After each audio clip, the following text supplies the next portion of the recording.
Je me souviens quand j'étais en train de travailler sur mon doctorat. Bien aimé, c'était dur, hein? Et je dis souvent, je pleure, je dis, Seigneur, est-ce que c'est nécessaire? C'est même pas la peine. Pourquoi même? J'ai déjà beaucoup de diplômes. Hey! Mais quand tu vois la vision, et quand tu as quelqu'un comme ma mère qui te dit, lève ta main droite, répète après moi, je suis une femme de valeur, je vais finir mon doctorat, c'est pour ma famille. Hey! Bien aimé. Mais parce qu'il y avait une vision, c'était pas trop un fardeau, il fallait que je trouve une stratégie. Et ce que j'ai fait, j'ai prié, j'ai dit, Seigneur, j'ai besoin de toi. Parce que c'est fatigant. Je suis une femme au foyer, je travaille, j'ai des enfants, je fais comment? Et je ne veux pas que mes enfants soient privés de leur enfance parce que leur mère est à l'école. Donc, Seigneur, j'ai besoin d'une stratégie. Et c'est là que j'ai compris que mon doctorat était comme une grossesse. C'est là que j'ai compris que quand une femme est enceinte, elle va bientôt accoucher, qu'elle veuille ou pas, elle va accoucher.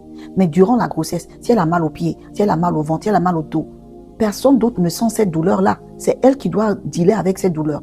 Quand j'ai compris ça et j'ai pris mon doctorat comme une grossesse, bien aimé, je suis comment arranger ma maison.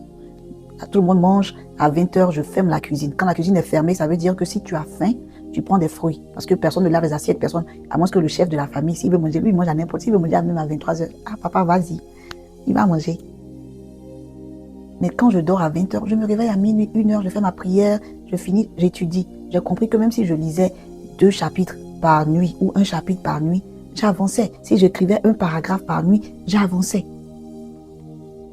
Donc quand il n'y a pas de vision, le peuple est sans frein, ils font ce qu'ils veulent. Tout devient comme une corvée. Donc l'architecte n'utilise pas la volonté, il utilise la puissance de la vision. Habakkuk 2.2 nous dit d'écrire la prophétie, de la mettre sur les tablettes afin qu'on la lise couramment.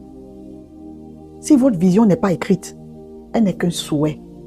Bien aimé, ton esprit va oublier.